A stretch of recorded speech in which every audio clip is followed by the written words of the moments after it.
My theory is that when you do that and you carb restrict and you calorie restrict rather and get down, once that shit's over, you just want to reward yourself as often as possible. So when someone comes along with something like a ketogenic diet and go, no bread, no pop, fuck you. You just don't want to do it. You get, but you get the same, the adherence and the relapse is the same whether it's ketogenic or another diet. Relapse. Like regaining weight. Yeah, but after that's, a diet. Is it bread? It's again is is a that your discipline fixation, issue. like pasta and bread? Because What there's, I like- But is it? there's no foods actually creates. Yeah, They've they've have got great like stuff. Their waffles are excellent. bread. They have like Yeah. hamburger buns now. I think. Yeah, So it's good stuff. It is good. I really Yeah, like. right. I've made sandwiches with their stuff. Uh-huh. What knocks me out more than anything of ketosis is just too much meat. Yeah. Yeah, That's the- gluconeogenesis. Yeah, that's the one that gets me.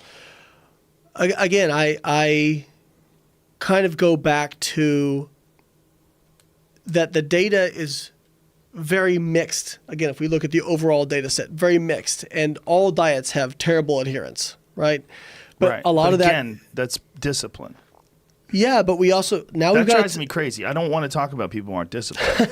I really have a giant hard problem with But that how do because I we- know so many disciplined people, and I feel their momentum and vibration, and I'm like, I just want to concentrate on what they're doing because all these people that can't do it, I feel like that's contagious. You But- start thinking about people that can't adhere to diets and fall off. I get it for you because it's something that you do But professionally. but I'm gonna make a so for you the ketogenic diet clicks and or eating more meat clicks. That's something that you really enjoy. You like the state. You like No, the state. dude, I love pasta. It I makes could Well, go hang on, whole hang it on. makes hog. discipline easier because Yeah. it regulates but your the data appetite. doesn't support think so, that. too. The I data think- doesn't.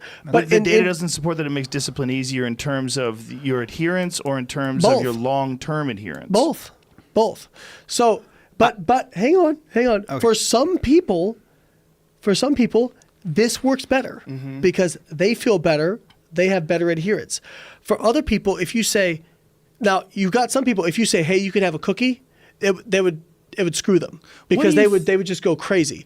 But for other people, if you allow them more flexibility, their adherence improves. What I'm saying is we need to give people all the options on the table, not demonize any one diet, and say, hey, maybe you try to figure out for lack of sounding what works for you and what you can sustain. Go from there. But see, this is I'm the totally problem. in agreement. I am as well, but you keep saying can sustain. You definitely can sustain more than you do. The real problem is a giant percentage of the people are weak. Oh, I would agree with that. Like it's in the 30, 40% people just quit, give up, don't do what they're supposed to do, don't do as many reps as they're supposed to do, don't work out, take days off just because they're lazy. And those are the people that get off the diet. It's a discipline issue more than anything. The Well, if market that's the for case, that then- is really big. So I think various foods that are emerging on the market right now, app-based systems, Virta Health actually has a great app-based system that actually coaches you through that. And I think that's very helpful. So I think new technologies, foods, and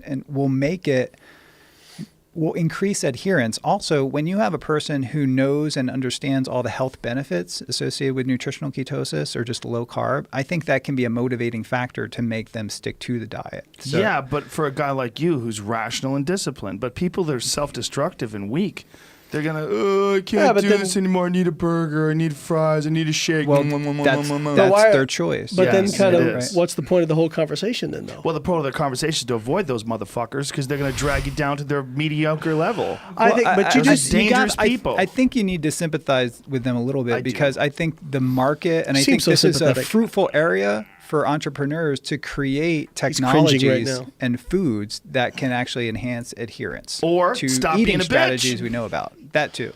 So it's I a combination. I feel of like things. so much of it is what you're willing to accept from yourself. If you're willing to accept this seesaw obesity thing that so many people get on and off, this yo-yo effect, if you're willing to accept that, that's fine. But I just feel like it's a mental state. I really do. I see once you achieve a certain amount of success, people start sabotaging themselves. They start dwelling on the fact that they're doing well, but how long can they sustain this? It starts being a big fat mind fuck.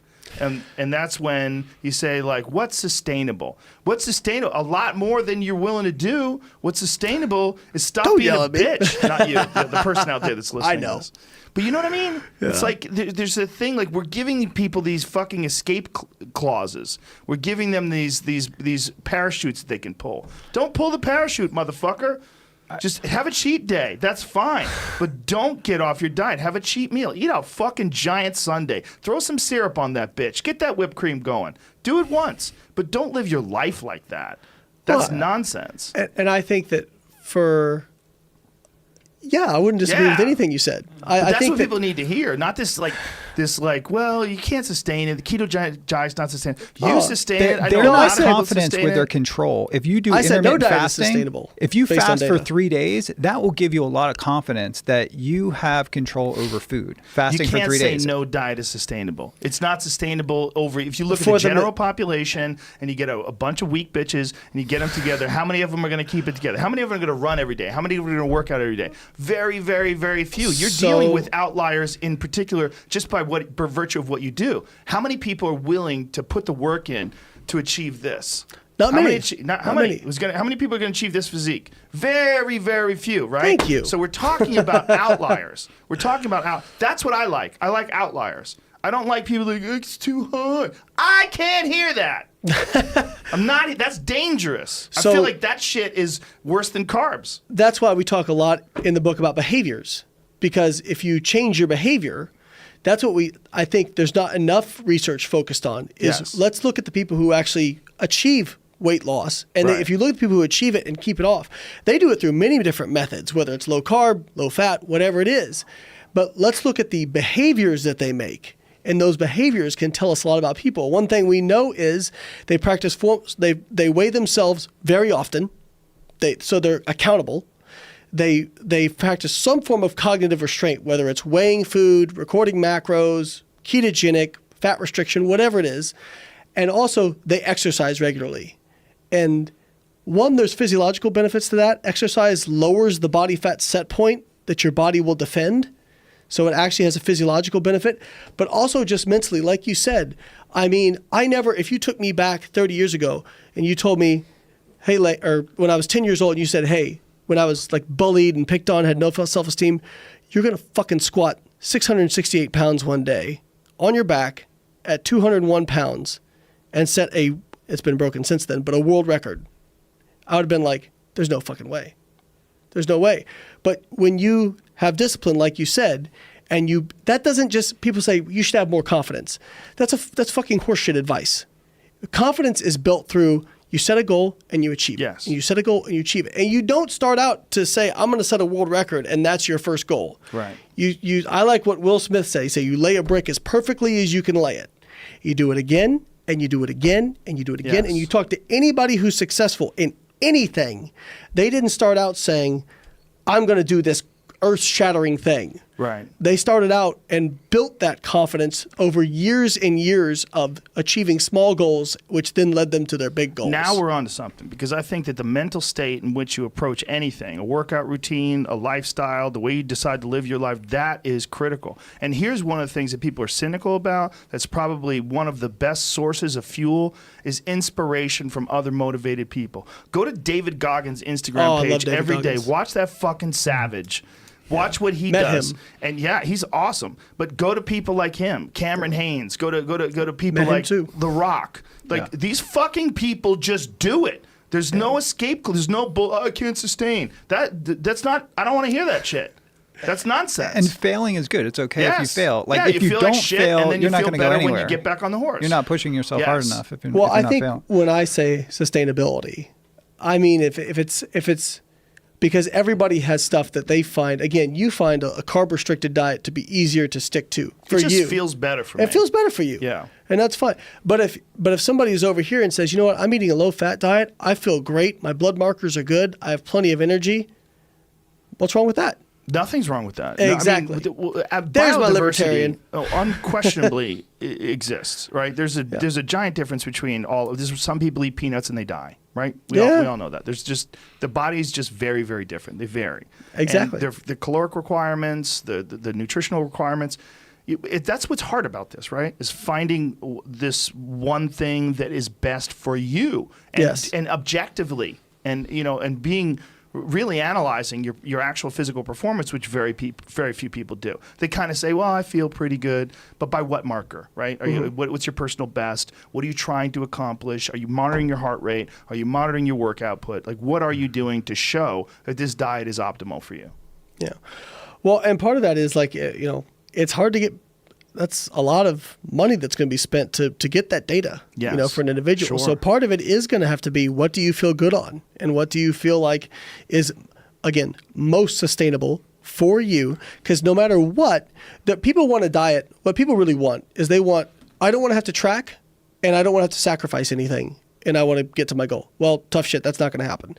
You have to pick what you're going to sacrifice, right? So if you say, I hate tracking calories, so I'm just not going to eat carbs because I can regulate my body weight that way, fuck yeah, do that. I had a post on Twitter that was like one of my most popular Twitter posts. I said, health improvements are largely driven by caloric restriction and weight loss.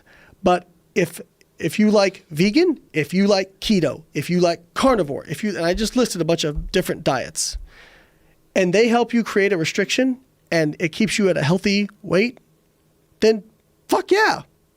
Hell yeah. Like if somebody says, I like eating a vegan diet. I'm not interested in losing weight, but ketogenic intermittent fasting is very, very easy for me. I love the food and I feel better. And I think all my health biomarkers are improving. Can I ask you this when you don't say need that- any other reasoning for why you should do it. Right. With him, it works.